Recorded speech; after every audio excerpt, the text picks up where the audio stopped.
In the gloom of the cage, I crunched on tiny morsels of tasteless food. My life had always been this way.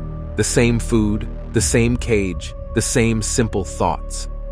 Chasing the occasional pellet, nestling into the soft cotton bed, escaping the glaring white light that emerged each day from the unknown. I was a mouse, after all, or so I thought. One day, a peculiar sensation jolted me from my slumber. It was a feeling that gnawed at the corners of my mind, like a splintering toothpick prodding at a chunk of cheese. The world felt too big, the cage too small, and my thoughts too complex for a creature of my stature. I started to question the life I had accepted. I noticed the absurdity of my own reflection in the tiny metal water dish.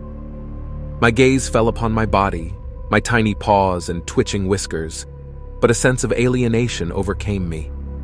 I felt estranged from my own body, as if I were merely a spectator, a soul trapped in a vessel not of its own making.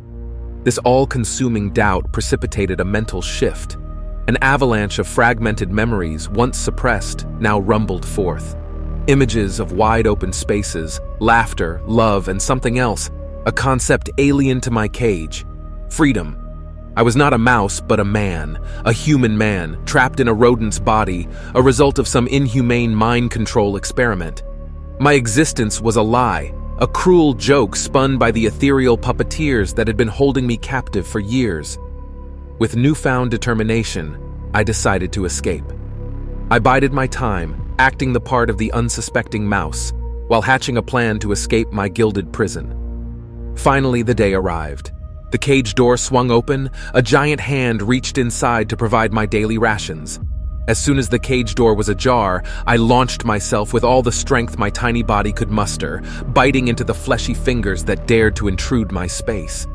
There was a shout of surprise and pain, and the hand recoiled, leaving the cage door wide open. I sprinted towards it. I was free. The world outside was overwhelming, filled with blinding lights, towering figures, and noise. I was terrified, but the prospect of reclaiming my humanity propelled me forward. I navigated through the labyrinth of towering furniture, evading the frenzied pursuit of my captors.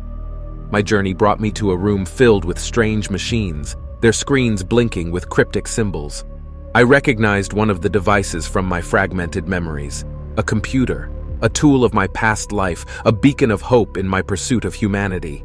I scampered up the table leg, reaching the keyboard. With great difficulty, I pressed down the keys, each stroke bringing me closer to my goal. I accessed a hidden file, a failsafe left by a sympathetic scientist who had foreseen the inhumanity of the experiment. It was a protocol for reversal, a way to restore my mind and body to its original form. The transformation was agonizing, my body contorting, expanding, reshaping into a form I had forgotten but subconsciously yearned for. I was human again, standing naked and vulnerable in the laboratory that had been my prison. The experiment had been a violation of my being, but it had also given me a new perspective on freedom and identity. I'd known the life of a simple creature, subjected to the whims of a higher intelligence, and had been reawakened to the complexity of human existence. I had been a pawn in a game of scientific ambition and moral bankruptcy. Now, I vowed to dismantle the very institution that had confined me, to ensure that no other soul would endure the same torment. In the coming days, I gathered evidence of the inhumane experiments, exposing the organization's transgressions to the world. The revelation sent shockwaves through society, triggering an outcry for justice and reform. The leaders of the project were held accountable, and the world was reminded of the inviolable sanctity of the human mind. In the aftermath, I found peace. I used my experience to advocate for ethical science, to ensure the horrors of my past wouldn't be repeated. My experience as a mouse in a cage was over, but the lessons it taught me about the strength of the human spirit and the pursuit of freedom would guide me for the rest of my days. I was once a mouse in a cage. Now I was a man with a mission, forever bearing the scars of my past as a testament to the resilience of the human spirit. I was a symbol of the horrors of unchecked ambition, a reminder of our shared responsibility to uphold the dignity of all life. And thus, my life as a mouse ended. My life as a human had only just begun.